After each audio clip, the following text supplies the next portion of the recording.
Diferencia microbiota de microbioma. Eso tiene que salir saliendo de acá. Segundo. Vamos, vamos. Reconoce la distribución de la microbiota en distintos sitios del cuerpo humano. Ya sabemos que la microbiota está distribuida en diferentes partes del cuerpo, no en todos. Sabemos que está en la piel y las mucosas. El resto del cuerpo es estéril. Explica la relación entre microbiota, salud y enfermedad. O sea, ustedes tienen que entender por qué la microbiota es importante para la salud. Y también su alteración puede llegar a producir enfermedad. ¿Ya? Y Integra cambios de la microbiota con situaciones clínicas y epidemiológicas. ya, hay casos clínicos ahí en su guía que son problemas en los cuales está relacionada la microbiota. Tienen que entender qué relación tiene ese problema con la microbiota para que vean la aplicación que tiene. Competencias prácticas. Identifica los principales microorganismos de la microbiota. Normal según el sitio anatómico. Principales microorganismos que están según la microbiota. Ustedes fíjense en la página 16, ahí están algunos microorganismos que son parte de la microbiota de diferentes localizaciones. La boca y el intestino, sobre todo colon, que es lo más importante, y el tracto respiratorio hasta la faringe. Esos son los lugares que más microbiota tienen. Y abajo están los microorganismos intestinales, o sea, cuáles son los que forman parte del intestino. Eso es, identifica los principales microorganismos, ¿ya? Después, Interpreta resultados de laboratorio considerando la presencia de microbiota normal. ya, resultados del laboratorio. Ustedes cuando tengan un resultado de laboratorio tienen que saber si lo que está informando el laboratorio es microbiota o si no es lo contrario. ¿Qué es lo contrario a la microbiota? ¿Qué? No, lo contrario. No estoy viendo la alteración. No, lo contrario a la microbiota. ¿Qué es? La microbiota es algo, microorganismos buenos. ¿Qué es lo contrario a los microorganismos buenos? Patógenos, pues chicos, los que producen microorganismos que producen enfermedades. ¿Ya? Ya, gracias.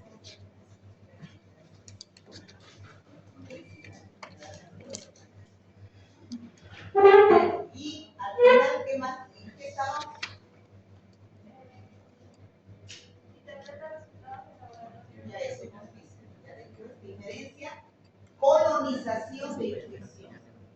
Van a ver ustedes que no es lo mismo el término de colonización. ¿Han escuchado ustedes alguna vez hablar de colonización? ¿Qué es colonización? De bacteriología estamos hablando. Es un proceso en el cual un microorganismo se establece y se multiplica en el cuerpo. ¿Dentro del cuerpo? No. Colonización es cuando las bacterias se ponen aquí en piel y mucosas, pero no ingresan. Eso es colonización, está colonizado. Por ejemplo, un médico en el hospital está colonizada su nariz por aire con microorganismos. ¿Por qué? El aire de los hospitales ya tiene microorganismos hospitalarios.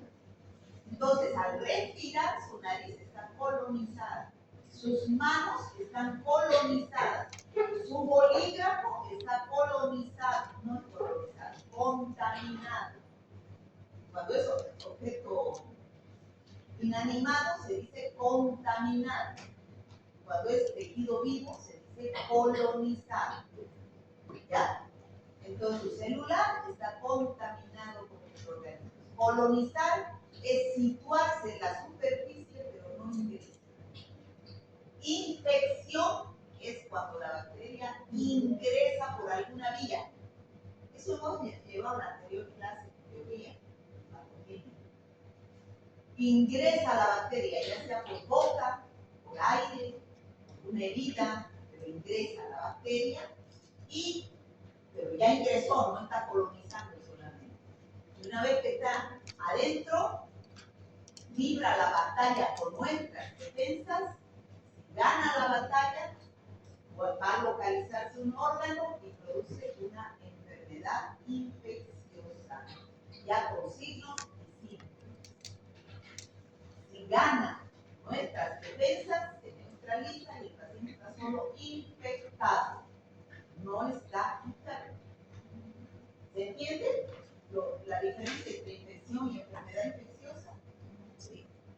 Infección ingresa sin síntomas. Enfermedad infecciosa ingresa, vence a nuestras defensas y produce clínica. Signos y síntomas. ¿Está claro? ¿Han entendido? Sí. Esos términos los van a escuchar toda su vida. ¿Ya? Bueno, empieza. Ya, muchas gracias. Bueno chicos, pues se ha dado la importancia que tuvimos, vamos a avanzar ya. Bueno, el día de hoy, como la doctora ya les mencionó, el tema avanzar Ya es la microbiota intestinal.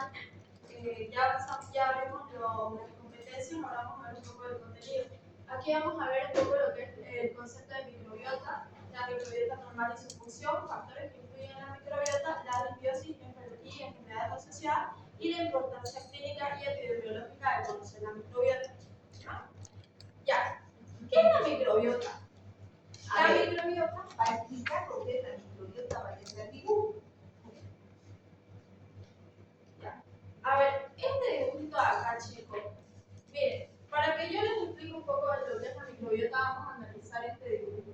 Este dibujo de acá es una superficie de un tejido, microscópicamente, ¿ya? Este tejido vamos a decir que es el intestino. ¿Qué más pueden ver alrededor de ese tejido circundante al tejido? ¿Qué pueden ver? Microorganismos, ¿no ves? Microorganismos pueden ser bacterias, pueden ser protozoos, pueden ser hongos, sobre todo bacterias y hongos de tipo de levaduras, ¿ya? La microbiota, chicos, es el conjunto de microorganismos que van a habitar un tejido en específico, ¿ya? Pero estos microorganismos no están al azar aquí, tienen una función, tienen un beneficio para nuestra salud, ¿ok? La microbiota va a ser eso. Como decía, es el conjunto de microorganismos como ser bacterias, virus, hongos, protozoos, que viven de manera natural en nuestro cuerpo y tienen funciones esenciales para nuestra salud. Como lo está explicando en este dibujito, este es un tejido, ¿no?, de nuestro cuerpo, un tejido vivo. Y en este va a estar siendo habitado por distintos microorganismos, sea bacterias, virus, hongos, protozoos, que van a tener una función beneficiosa para nuestra salud. Más adelante vamos a ver cuáles son estas funciones beneficiosas. Aquí miren, esta frase es bastante interesante. En tu cuerpo hay más bacterias que células humanas, pero no te preocupes, la mayoría son amigas. Es verdad, en nuestro cuerpo tenemos trillones y trillones de estos microorganismos que nos están habitando, chicos, incluso superan el número de nuestras células somáticas. Pero esto no quiere decir que sea malo. Esta sobrepoblación de bacterias es buena para nuestra salud y nos permite realizar funciones que fisiológicamente para nosotros necesitamos el apoyo de ellas, ¿no?, para poder realizar estos procesos fisiológicos de la manera más adecuada. Ahora, nos dice que estos microorganismos van a colonizar diferentes partes del cuerpo, ya sea el intestino, la piel, vías respiratorias y el tracto urinario. Principalmente los sitios que tienen contacto con el exterior, chicos. Creo que la anterior clase les estaba comentando que los sitios de nuestro cuerpo que tienen contacto con el medio externo van a estar colonizados por estas bacterias que van a formar parte de la microbiota, sea como la mucosa respiratoria oral o orofaringe. ¿Qué otro sitio tenemos? A ver, Chanel, ¿qué otro sitio tenemos en contacto con el medio externo, aparte de la mucosa orofaringe?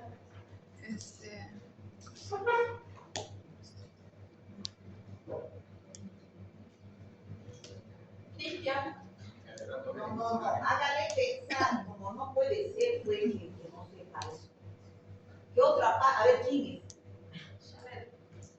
Aquí. A ver, fíjese usted, ¿qué parte de usted está en contacto con el medio ambiente que no sea que le dé? Que no sea la mucosa orofaringe, ya que la mencionamos.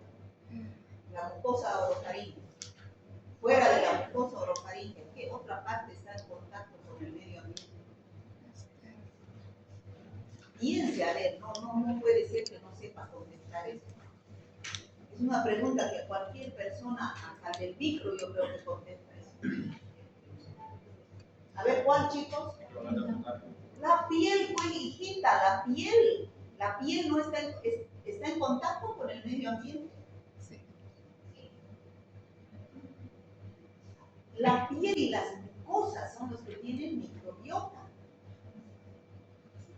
Muy bien, como decía la doctora, chicos, la piel y las mucosas. ¿Qué otro tipo de mucosas? Las mucosas genitourinarias. En las mujeres, el tracto vaginal está bastante colonizado por bacterias, ya que necesita una protección frente a los medios adversos de afuera, ¿no? Entonces, también vamos a ver que su composición, es decir, la composición de la microbiota, va a variar de acuerdo a la edad, el ambiente, la dieta y el estado de salud del huésped. Miren esta frase. La microbiota es un órgano invisible con funciones reales, chicos. Quizás nosotros no estamos conscientes de que estamos colonizados por tantos microorganismos, tenemos tanta cantidad de bacterias, virus, hongos, protozoos en nuestro cuerpo. Sin embargo, estos están cumpliendo funciones diariamente por nosotros, desde fortalecer nuestro sistema inmunológico, poder ayudarnos a poder degradar ciertos materiales orgánicos que nosotros normalmente no lo podemos hacer, entre otras funciones que ya vamos a ir viendo. Ya. Ahora, hay otro concepto que es llamado microbioma, que también es muy importante que nosotros sepamos diferenciarlo de la microbiota. ¿Okay? Por un lado, la microbiota ya sabemos que es el conjunto de microorganismos vivos que habitan un ambiente específico.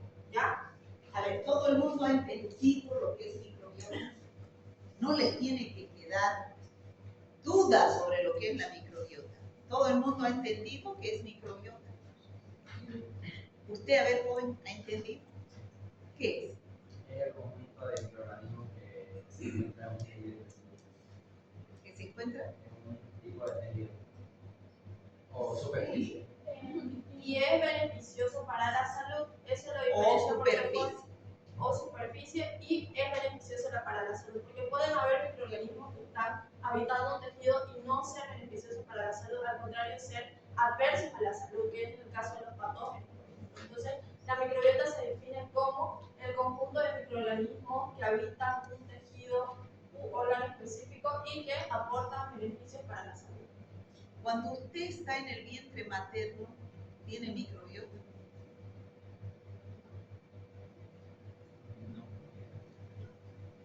Un bebé que está en el vientre materno es el único momento que es estéril, pero apenas pasa por el canal vaginal si nace por parto o si es que nace por cesárea. 10 minutos que esté fuera del vientre materno ya se coloniza con los gérmenes ambientales. ¿Ya?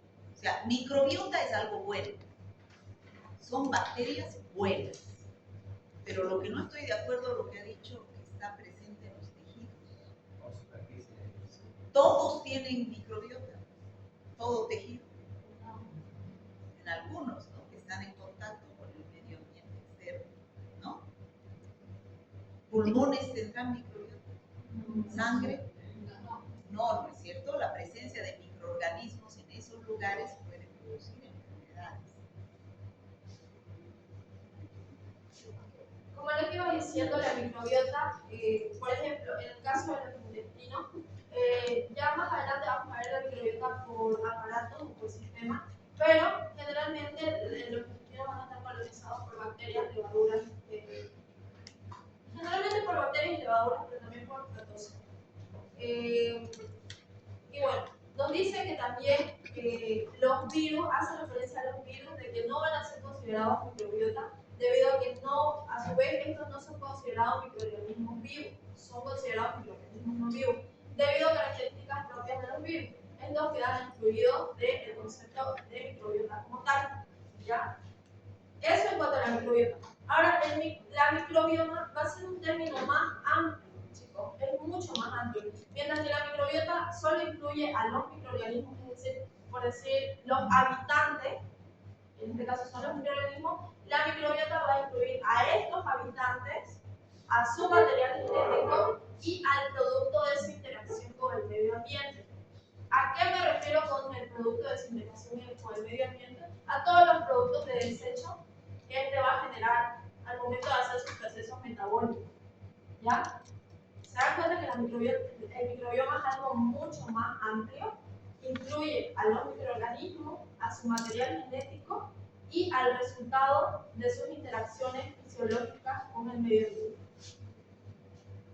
¿Les quedó claro la diferencia entre estos dos? A ver, pregunte. Sí le van a decir todo. A ver, Huerta. Es que, ¿saben qué? Es temprano y para algunos debe ser sacrificado venir tan temprano porque viven lejos. Entonces, que no sea en vano, chicos. Que saquen provecho a lo que vienen a aprender algo. Entonces, tiene que ir preguntando de a poco para que usted vea que realmente entiende. Huerta, la diferencia entre microbiota y microbioma. Microbiota es el conjunto de microorganismos que se sitúan en un lugar específico y microbioma que se sitúa en diferentes lugares, como incluye también los que son microorganismos, material genético y sobre. Miguel, diferencia entre microbiota y microbioma.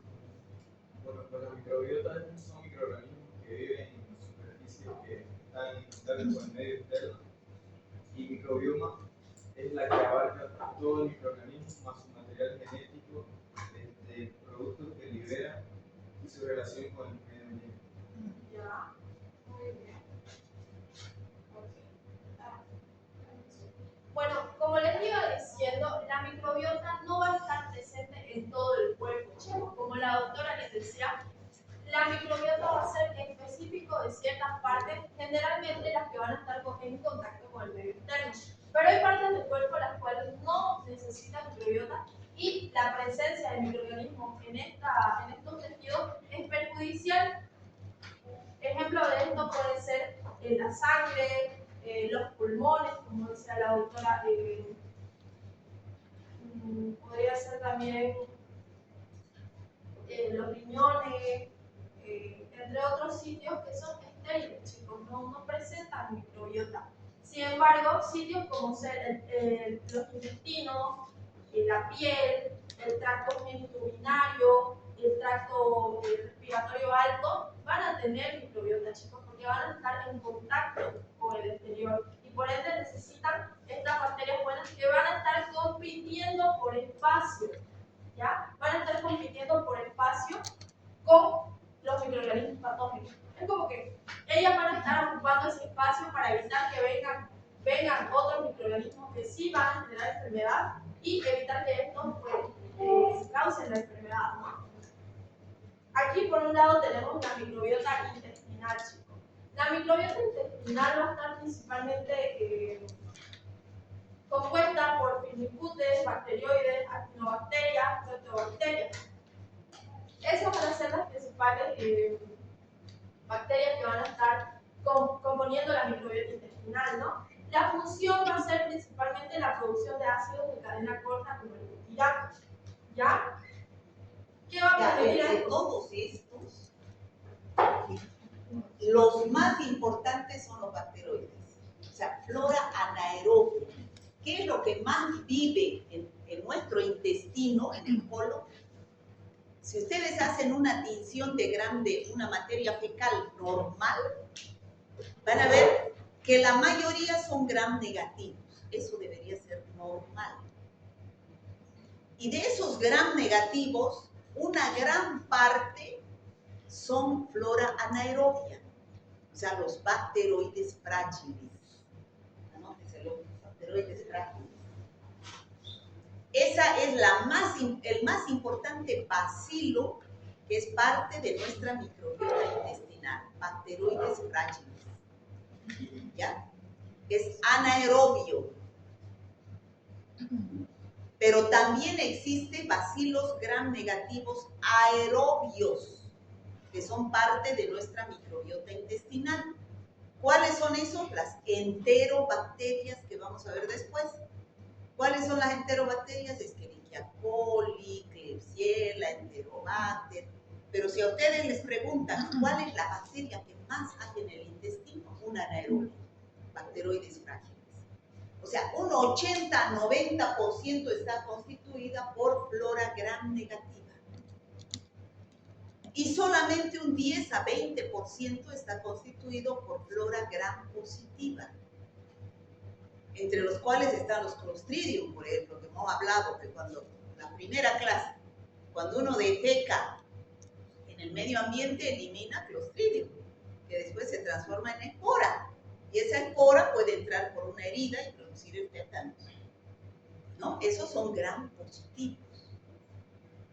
Por eso se habla de disbacteriosis o disbiosis, ese término importantísimo, cuando esa flora gram negativa está en minoría respecto a la gram positiva. A ver, joven, ¿me entendió usted? ¿Me entendió? A ver, ¿qué es la mayoría que hay en nuestro intestino? ¿Gram positivos o gram negativos? ¿He dicho eso? No. Gram negativos, anotate. La mayoría de nuestra microbiota intestinal es flora gram negativa, 80-90%. Y un 10-20% de gram positivos. ¿Quiénes están en esa flora gram negativa? A ver, yo pues sin pizarra no explico nada.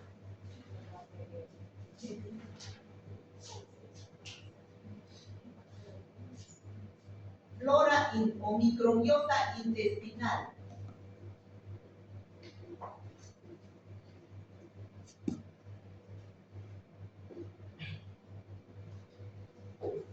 ¿No tiene rojo?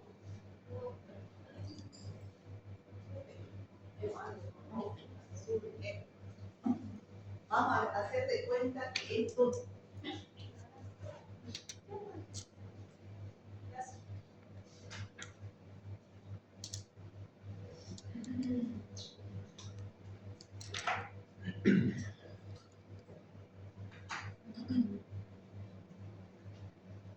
vamos a hacer de cuenta gram negativo. 80-90% es gram negativo. Vamos a hacer de cuenta que esto es violeta. Y 10-20% gram positivos. De estos gram negativos, la mayoría es flora anaerobia. ¿Quiénes? Bacteroides frágiles.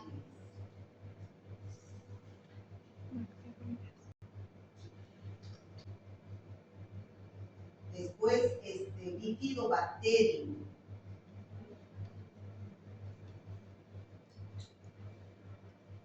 Y aerobia.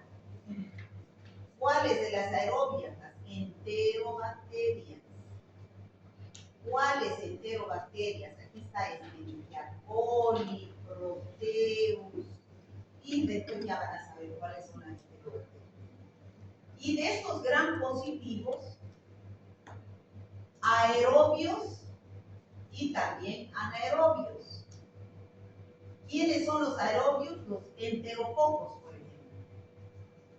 Enterococcus faecalis, Specium. Y los anaerobios, los Clostridium. Esos son los más importantes, ¿no? Los más importantes, pero mayoría, 80-90% es flora gram negativa y sobre todo anaerobia. ¿Ya? Entonces, cuando está al revés, cuando uno ve un gram, una tinción de gram en un informe de doctores, y ahí dice de un coprocultivo, por ejemplo, de un cultivo de heces, se observa disbacteriosis o disbiosis. Cualquiera de esos dos términos es lo mismo. ¿Qué significa eso? Que está al revés. O sea, hay más gram positivos que gram negativos. Y eso no es normal. ¿Qué es lo que hay que hacer? Hay que restituir esta flora intestinal con probióticos, naturales o sintéticos. No, hay que restituir, porque puede haber diarrea en una disbacteriosis. El uso de antibióticos, por ejemplo, produce disbiosis. El uso de las diarreas, por ejemplo, también produce disbiosis, porque se va lavando la flora intestinal, va saliendo. Como les decía la autora, la flora intestinal está compuesta generalmente por estas bacterias gram negativas, un 80%. Ahora, estas bacterias van a tener distintas funciones. La principal es la producción de ácidos de cadena corta, como ser el butirato. Ya, estas bacterias van a producir estos ácidos de cadena corta, que pueden ser generalmente butirato, acetato y propionato. Ahora, esto va a tener una función específica, chicos, este butirato, que es poder proporcionar, es la principal fuente de energía de los colonocitos. Los colonocitos son las células intestinales, chicos, son las células que van a estar conformando el tejido intestinal. Estos colonocitos necesitan energía para poder cumplir sus funciones. Una de ellas es la producción de moco, ¿verdad? El intestino tiene moco, es lo que va a proteger la mucosa intestinal. ¿Ok? Entonces, gracias a este butirato, que es un ácido de cadena corta producida por estas bacterias que son parte de la microbiota, el colonocito va a poder tener la energía suficiente para producir este moco intestinal, para producir su motilidad. ¿Cuántas funciones hay fisiológicas del intestino, chicos? Producción de moco, movimientos peristálticos, la motilidad intestinal, ¿no? Entonces, esto nos va a permitir estas bacterias. También nos va a permitir fermentar carbohidratos complejos. Síntesis de vitamina K, chicos. La vitamina K es importantísima en el proceso de coagulación sanguínea. Ya lo van a ver a más profundidad en bioquímica. Pero estas son funciones que van a tener las bacterias a nivel intestinal. Producción de ácidos de cadena corta como butirato. Estos van a potenciar la función de los colonocitos. Fermentación de carbohidratos complejos. Y va a influir en la síntesis de la vitamina K. ¿Ya?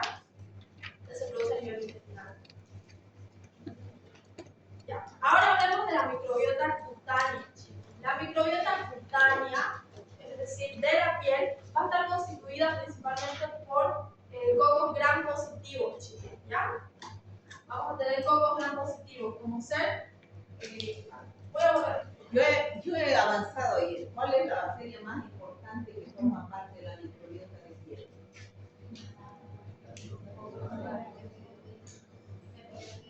¿Pero qué se llama? Staphylococcus epidermidis. Ya saben, las bacterias hay que nombrarlas con género y especie, nombre y apellido, ¿no?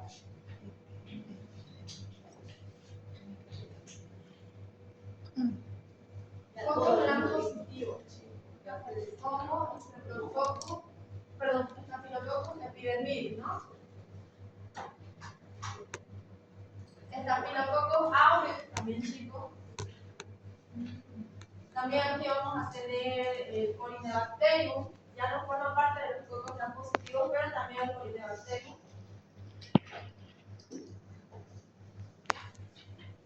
Va a estar formando parte de la microbiota cutánea.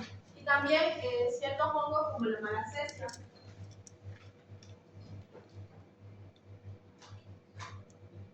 Va a estar formando parte de la microbiota cutánea, chicos. Estos son los microorganismos que van a estar conformando la microbiota cutánea.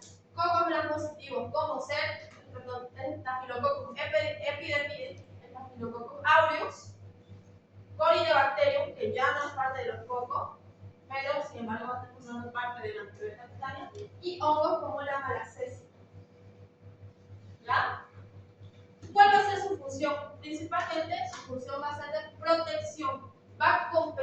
espacio con los patógenos y va a producir nutrientes evitando la proliferación de los patógenos. ¿Qué quiere decir esto? Que estos microorganismos, su función principal es habitar la piel para así ocupar el espacio y no darle chance a los microorganismos patógenos de poder llegar y producir infección. ¿Chicos? Eso en cuanto a la microbiota cutánea. Ahora, la microbiota genitourinaria, chicos, perdón. Bueno, sobre todo chicas, ya que acá vemos una imagen, ¿no? De esta imagen, miren. Pero sin embargo, aquí hay algo interesante, chicos, en esta imagen. Podemos ver que hay microorganismos, ¿no? Hay bacterias. Pero miren, hay a nivel del útero. ¿Será que hay bacterias en el útero? A ver, Matthews, ¿dónde está Matthews? Will. Ahí está yo. Ya. ¿Será que hay bacterias en el útero? ¿Qué decir? No. En el útero no hay bacterias. Muy bien. En las A ver, capas ¿y uterinas. dónde está Marcos? Ahí. ¿Por qué creen que no? Porque debe tener un sistema, o sea, algo debe mantener por el útero, porque ahí es como que va a estar el vientre o así. ¿Va a estar el viento? No sé. A ver, allá atrás. ¿Por qué no hay bacterias? Que tiene, por así decirlo, ahí se considera que, como dijo la doctora, es un lugar estéril. Sí, eso lo he dicho. Sí, eso lo dijo la doctora. ¿Dónde se cría el bebé? ¿Dónde fecunda un bebé? En el útero, ¿no es cierto? Entonces, imagínense si hay bacterias ahí. 9 meses vive ese bebé. Va a girar y se va a infectar, pues, ahí adentro. ¿No es cierto? No tiene que ser estéril, ¿o no? Entonces, ¿cuál sería la respuesta? ¿Qué es lo que le ha preguntado? Si en el útero hay bacterias o no. Eso le ha preguntado. Entonces, pues la respuesta sería que no hay. ¿Cómo se podría? No hay. Y yo le he preguntado por qué. Ah, Porque es un lugar interno, pues, donde hay fecundación, donde hay otro ser vivo, entonces no puede haber bacterias. La presencia de bacterias ahí se llama endometritis, es una infección. Sí, para contar lo que dice la doctora, a veces hay situaciones en donde se da un aborto y cuando no hay retiro de todo el tejido del feto, puede eso llegar a producir bacterias en el interior del útero y producir un aborto séptico. Y eso provoca una infección del útero, ¿no? Que puede llegar incluso a desencadenar una sepsis y eso a su vez desencadenar la muerte de la paciente, ¿no? Ya lo van a ir viendo. Bueno, ya sabemos que en el útero no hay microbiota. Pero ¿en qué sitio del tracto genitourinario hay microbiota? En la uretra, sobre todo en la uretra femenina, chicos, y en el canal vaginal. ¿Ya? En el tracto vaginal va a haber mucha microbiota. Esta microbiota va a estar principalmente compuesta por los lactobacilos acidófilos.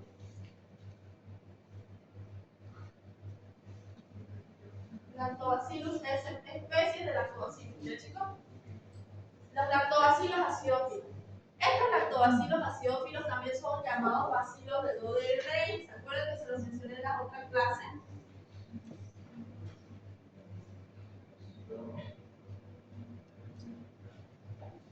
Ya, esta microbiota, chicos, los bacilos de Dodelray, van a estar presentes generalmente en mujeres que ya en mujeres con una vida sexual activa. Generalmente en las niñas no va a estar presente los lactobacilos acidófilos, ¿ya? En las niñas vamos a tener otro tipo de microbiota, como ser el Staphylococcus saprophyticus.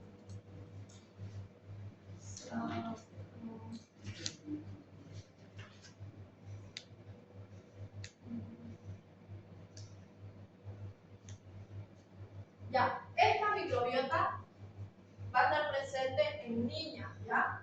Y esta microbiota, los lactobacilos acidófilos, bacilos de Dodelray, van a estar presentes en mujeres con una vida sexual o vida reproductoria activa, ¿ya, chicos? ¿Cuál va a ser la función de estos lactobacilos acidófilos? Va a ser mantener un pH ácido protector y prevenir la colonización de patógenos.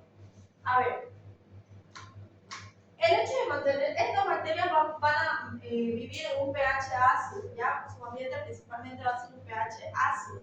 Y al mantener un ambiente ácido, a ver,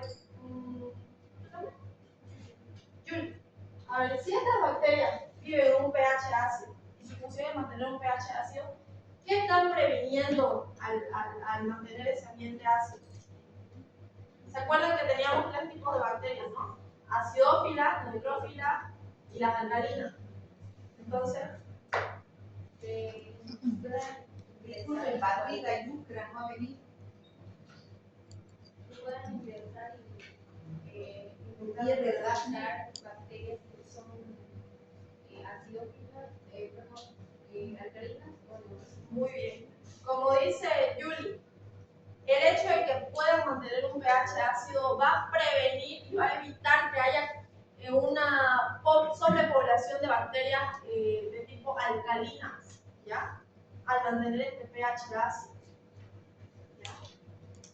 Eso sería en cuanto a la microbiota genitourinaria. Ahora, la microbiota oral, orofaringea o respiratoria, chicos. La microbiota respiratoria va a estar presente. ¿Dónde hay mayor cantidad de microbiota? ¿Dónde tenemos mayor cantidad de microbiota? ¿Ah? ¿Dónde? ¿No? En el colon, chicos. En el colon, la más importante cantidad, población de microbiota, y que tiene que ver con muchas funciones del organismo, es en el colon, intestino. Segundo lugar, la boca. Segundo lugar. Ustedes se hacen un hisopado de la boca, va a crecer estreptococcus. O sea, otro tipo diferente a lo que yo he puesto en la pizarra.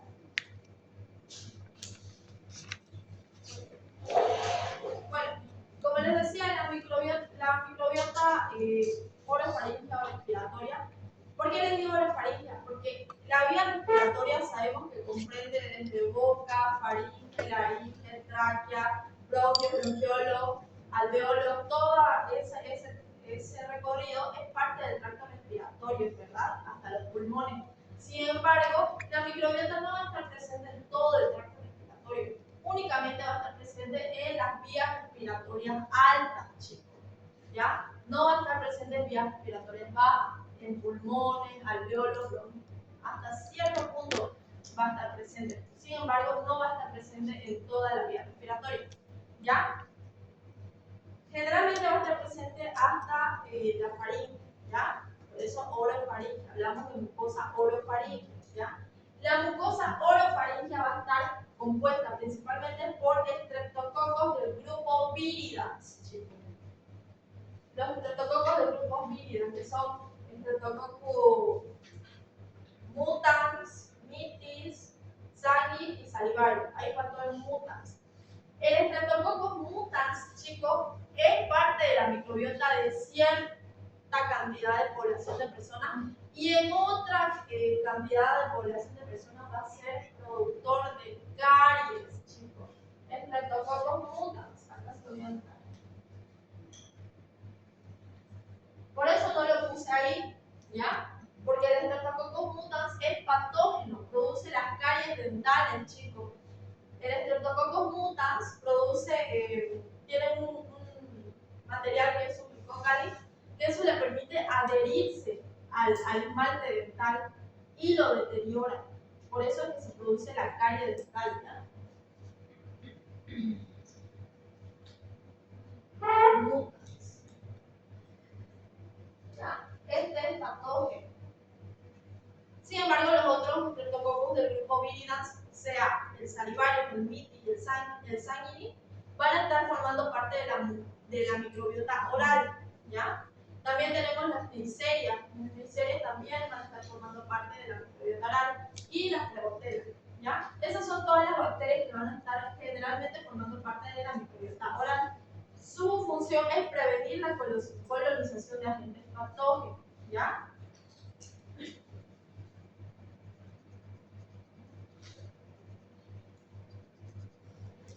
Ahora, ya vimos microbiota de cada uno de las partes de nuestro cuerpo que va a presentar microbiota, ¿no? Ahora vamos a conocer las funciones de la microbiota más específicamente. Si hablamos de funciones, vamos a decir generalmente que es beneficiosa para la salud, ¿verdad? Pero tenemos que ver el por qué.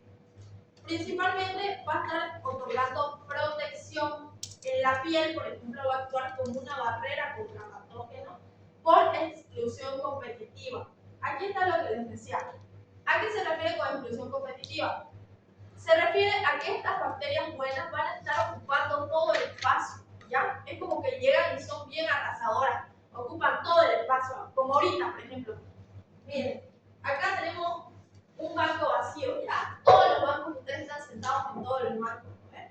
Y yo vengo y me siento también en este banco. Entonces, si alguien entra por la puerta y no hay más bancos, ¿será que se va a poder sentar?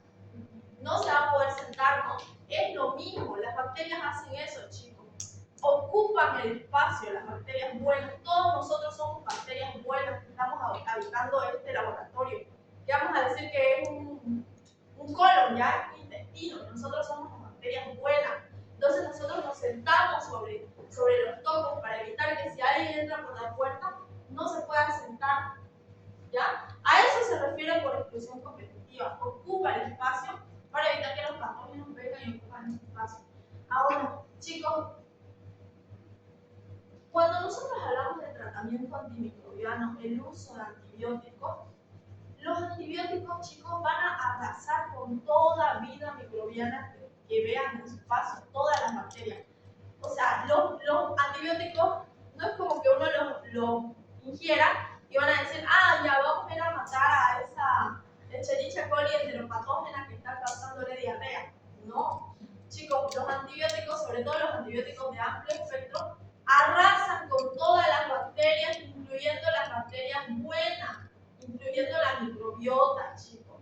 Entonces, pongámonos en esta situación. Paciente que presenta un cuadro de diarrea, acude al médico, ¿ya? Su médico le receta un antibiótico de amplio espectro, le receta una cefalosporina de tercera generación, una ceftriaxona, una quinolona, le recetaríamos que le receta una ciprofloxacina. ¿Qué creen que va a pasar? A ver, ¿tu nombre? Camila. Camila, ¿qué crees que va a pasar? El antibiótico no solamente va a actuar, no. En sí, lo que mencionaba la doctora es que en una diarrea no se debería dar antibiótico, solo se debería tratar los síntomas que tienen. Porque el antibiótico, lo que usted explicaba, es que no va a actuar solamente en una bacteria, si en caso fuera una bacteria, sino que va a arrasar con toda nuestra microbiota. Muy bien, como dice Camila, ¿no? Imaginemos que este paciente empieza el tratamiento de ciprofloxacino y ya, volvamos a esta analogía, este es el colon, ¿ya? Y viene el antibiótico y nos dice a todos, no chicos, salgan, y nos saca a todos, ¿ya? Nosotros salimos, todas las sillas van a quedar libres, entonces van a entrar otras personas y van a venir y se van a poder posar sobre los asientos. Y infección, ¿verdad? Eso es lo que sucede, chicos. Los antibióticos de amplio espectro barren toda la microbiota, dejando ese espacio que estaba ocupando la microbiota libre y propenso a que sea sobrepoblado por bacterias patógenas, chicos. Y así es como se producen las infecciones, ¿ya? Por eso es que se habla mucho del uso desmedido de los antibióticos y del cuidado que se debe tener con el uso desmedido de los mismos, ¿ya? Ahora, vamos a hablar también de que van a tener funciones sobre la digestión y el metabolismo. Ayuda a la degradación de carbohidratos complejos y la síntesis de vitamina K y B12. Lo que les decía antes, ¿no?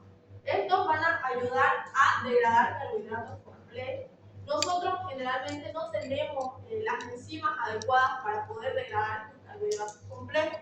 Sin embargo, las bacterias de nuestra microbiota sí las tienen, por ende, es como que nos ayudan a hacer este trabajo, con sus enzimas propias de ellas, hacen este trabajo de degradar estos carbohidratos complejos. Además, ayuda a la síntesis de vitamina K y B12, chicos. La vitamina K es muy importante en el proceso de coagulación. Entonces, miren, si no tenemos una buena microbiota, indirectamente no vamos a tener una buena coagulación. Vitamina B12, vamos a tener anemia ferropénica.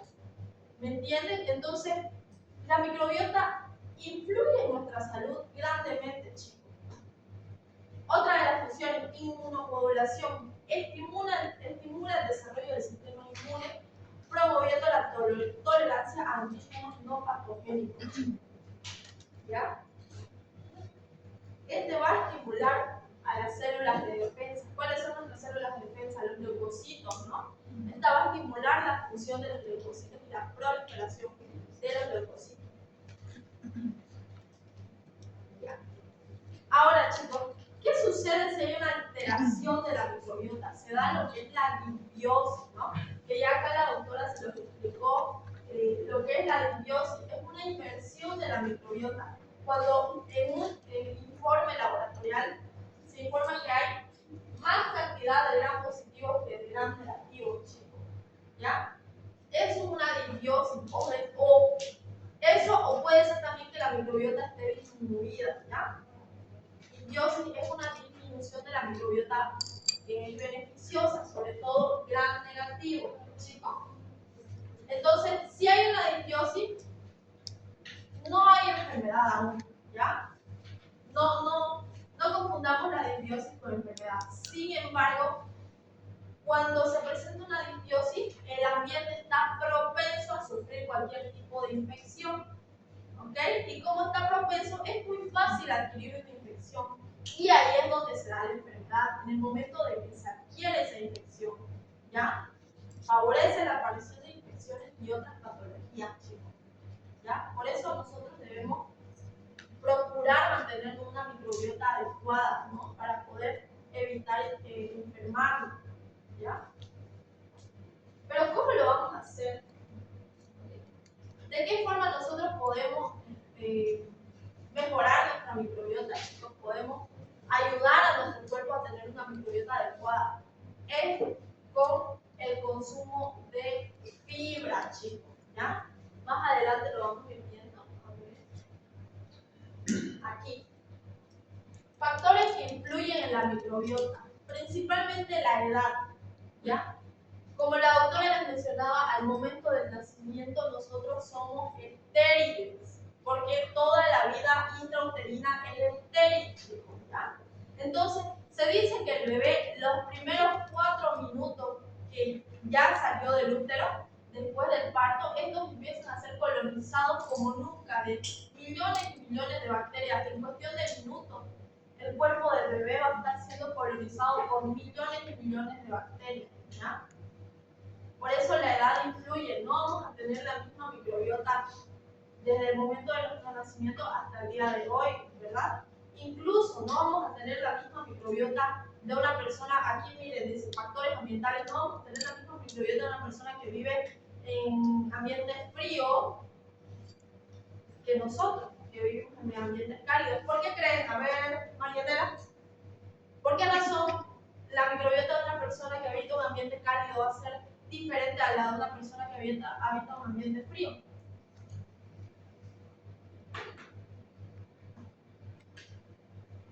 ¿Alguien? A ver, Yuri. Porque existen bacterias que se proliferan en ciertas temperaturas, ya sean en bajas, en altas o en la misma temperatura de nuestro cuerpo. Muy bien. ¿Fran? No, yo no entiendo muy bien porque de una persona que vive en, digamos, en un lugar frío, pero su cuerpo sigue manteniendo la temperatura de grado. ¿Ya? ¿Alguien más? Ya. Como decía Julie, chicos, y también es muy correcto el razonamiento que nos está proporcionando Frank, el cuerpo humano tiene diferentes mecanismos fisiológicos que le permiten mantener una temperatura corporal adecuada, ¿no? Sin embargo, recordemos que el ambiente no tiene esta capacidad. Por ende, las bacterias que crecen en un ambiente frío, ¿se acuerdan de la anterior clase, no? La clasificación de bacterias ciclófilas, mesófilas, termófilas, ¿verdad? Entonces, en un ambiente, estamos hablando del ambiente más frío, generalmente van a crecer bacterias que van a tener tendencia por crecer en ambientes fríos. En cambio, en un ambiente cálido van a crecer bacterias que van a tener tendencia por crecer en ambientes más cálidos, ¿verdad? Sin embargo, nuestro cuerpo sigue teniendo esa capacidad de mantener su temperatura corporal adecuada y normal en ambos ambientes, ¿no? Ahora, la dieta, chicos, la dieta influye bastante. Una alimentación alta o rica en fibra va a favorecer una microbiota mucho más diversa y mucho más beneficiosa. Mientras que una alimentación rica en grasas saturadas, en carbohidratos refinados, en azúcar sobre todo, van a favorecer una disbiosis, chicos. ¿Ya? La fibra es bastante importante, chicos. Es un alimento que nosotros debemos consumir para poder alimentar a nuestra microbiota. La fibra es el alimento de la microbiota, chicos. ¿Ya? Ya que nosotros normalmente no podemos componer esta fibra. Por ende, lo hacen las bacterias, ¿ya? Y se alimentan de esta fibra. Mientras más fibra nosotros consumamos, vamos a tener una microbiota mucho más fuerte, ¿ya? Antibióticos. Aquí lo que estábamos hablando, el uso de antibióticos de manera desmesurada, el uso sobre todo de antibióticos de amplio espectro, como la quinolona, como cefalosporinas de tercera, cuarta, quinta generación incluso. Ustedes usarían para un paciente con, por ejemplo, una faringitis, le darían una vancomicina, una cefalosporina de quinta, le darían una quinolona, una ceftriaxona. No, ¿verdad? Porque estaríamos produciéndole una disbiosis. Y eso es muy peligroso, chicos. ¿Ya? El uso de antibióticos. Por eso nosotros como médicos debemos tener criterio para poder analizar cada uno de los casos. No hay que trabajar de manera mecánica. ¿Ya? No hay que trabajar de manera mecánica. Y ya vimos los factores ambientales. Ahora aquí, disbiosis y enfermedades asociadas. Cuando hay una disbiosis, chicos, se puede producir infecciones oportunistas, ¿ya? ¿Por qué? Porque el espacio, ya mencionamos, ¿no? El espacio va a estar libre, no va a estar ocupado por nada, va a estar libre. Por ende, esto nos va a provocar que pueda llegar cualquier agente patógeno y ocupar ese espacio que dejaron libre, ¿verdad? Estas son infecciones oportunistas. También puede llegar a producir enfermedades inflamatorias intestinales. La colitis pseudomembranosa, chicos, es bastante relacionada al uso de antibióticos y resultado de esto la diarrea producida por un agente. Se lo voy a escribir. Que es el Clostridium difficile. ¿Ya? Esta bacteria va a estar produciendo un cuadro llamado colitis pseudomembranosa, ¿ya, chicos? Que es una enfermedad inflamatoria intestinal, ¿ya? Producida por el uso de antibióticos de amplio espectro que produce una disbiosis y coloniza esta bacteria y produce ese cuadro, colitis pseudomembranosa, ¿ya? Y desórdenes neuropsiquiátricos. Chicos, hay algo llamado eje intestino-cerebro, ¿ya? Ya lo van a ver en física.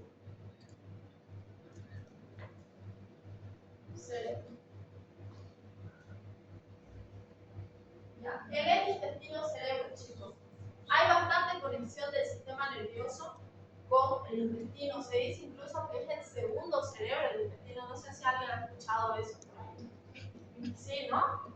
Entonces, si hay una disbiosis, va a estar afectado este eje intestino-cerebro y puede presentarse manifestaciones neurológicas, chicos. ¿Ya? Ahora, importancia clínica y epidemiológica. El conocimiento de una microbiota normal nos va a permitir diferenciar colonización de infección. A ver, el chico de lentes atrás, ¿tu nombre? Said. Said. ¿Cómo diferenciarías vos la colonización de la infección? ¿Qué es colonización y qué es infección? Colonización es cuando la bacteria está en la piel. Y infecciones cuando ingresa, pero sin síntomas, sin producir enfermedad. ¿Infección? Ajá. Ya. Muy bien. La chica, ¿le ha dado tu nombre, perdón? Vivian. En el caso, por ejemplo, de que, digamos, presencia de Escherichia coli en el intestino, ¿sería colonización o infección? Infección. ¿Ya? No, es colonización. ¿Por qué? Porque recordemos lo que dijo la doctora. Microbiota, E. coli, microbiota aerobia, enterobacterias, principalmente Escherichia coli, va a estar siendo parte de la microbiota normal. Por ende no va a producir infección, está colonizando, porque está produciendo efectos beneficiosos. ¿Se dan cuenta? Tenemos que mejorar un poco más nuestro sistema de razonamiento, chicos, ¿ya? A ver, Yamira.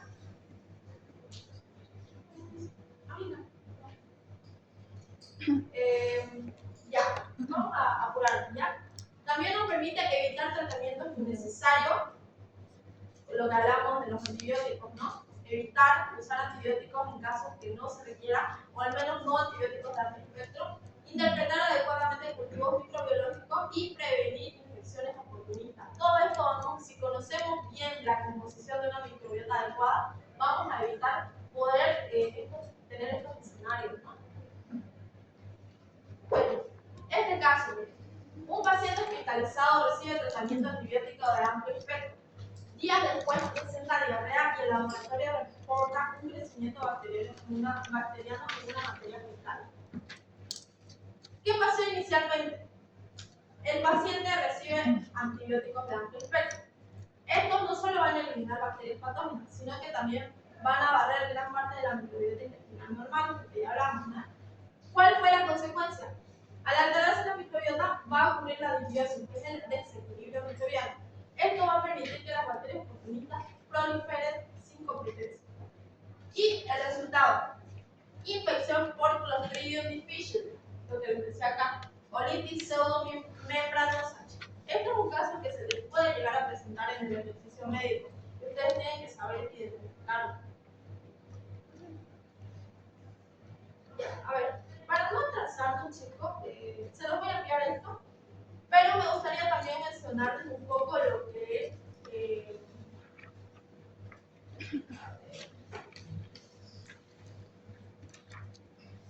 ya, aquí, en el cuidado de la microbiota, chicos. Nosotros debemos tener una dieta adecuada para poder mantener una microbiota adecuada. Primero, el consumo de probióticos, chicos. Probióticos y prebióticos, ya hay que saber diferenciarlos. Los probióticos van a ser microorganismos vivos, ¿ya? Van a ser microorganismos vivos beneficiosos, es decir, cuando nosotros ingerimos probióticos, estos van a tener bacterias en su composición. Ejemplo de probióticos, ¿alguien sabe? A ver, ¿sí? Florestor. Ya, muy bien, el florestor. El yogur tiene probióticos. El yogur, el kefir, también, chicos, la doctora habla bastante del kefir. Yo en mi año hice kefir con la doctora, ella me regaló búlgaros, que son para hacer kefir buenísimos. Si es que tiene, les va a regalar. Pero el kefir es excelente, es un probiótico excelente que va a poblar nuestra microbiota intestinal, perdón, nuestro intestino, y va a mejorar nuestra microbiota. Ahora, los prebióticos, chicos, ¿qué son los prebióticos? Los prebióticos, a diferencia de los probióticos, que son los microorganismos como tal, van a ser el alimento de estos probióticos, ¿ya? De estos microorganismos. Sea como la fibra, por ejemplo, que mencionamos que va a ser el alimento, ¿no? de estas bacterias. Eso, chicos, sería todo, ya para no atrasarnos. Yo se la voy a pasar a esta diapositiva. Y eso sería. Gracias. ¿Se anotaron en la lista, no todo? No. Anótense.